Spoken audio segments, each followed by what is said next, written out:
Hi, this is John Bjork of PC Mag. I'm here at Asus's booth at CES, and we're here looking at the Asus Adol 14 Air. So this is a laptop that might look a little familiar to you if you look at the chassis. It's actually an Asus VivoBook chassis, but there's a disc in the middle of it, and that's what makes all the difference with this machine. It's actually pretty wild. Let's check it out.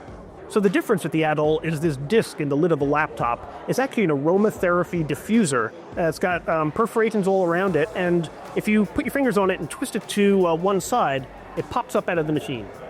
So this is the unit that comes out of the lid of the Adol. If you pop it open, you'll see there's a small disc in here. It's kind of a tile-like material. It's actually embedded with fragrance. You can either use a pre-baked fragrance that comes in packets that are accessories for the Adol, or you can add your own, say, oils or perfumes to it to have that laptop emit a scent of your choice.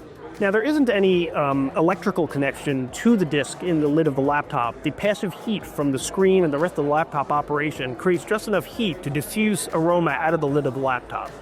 So Asus sells refills for the Adol. They have various names: Rose of No Man's Land, Be a New Her, Basil and Mandarin, The Way You Raise Me Up. And again, you can do your own custom scents once one of these tiles is sort of worn out its welcome. You could add your own oils or scents to it.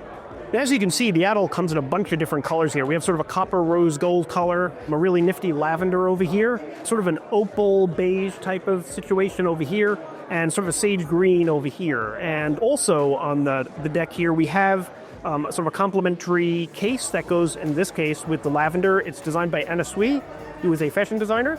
You can use this as a laptop sleeve and carry bag in one. It's actually very nicely designed and has sort of a velvet interior. It's pretty nifty.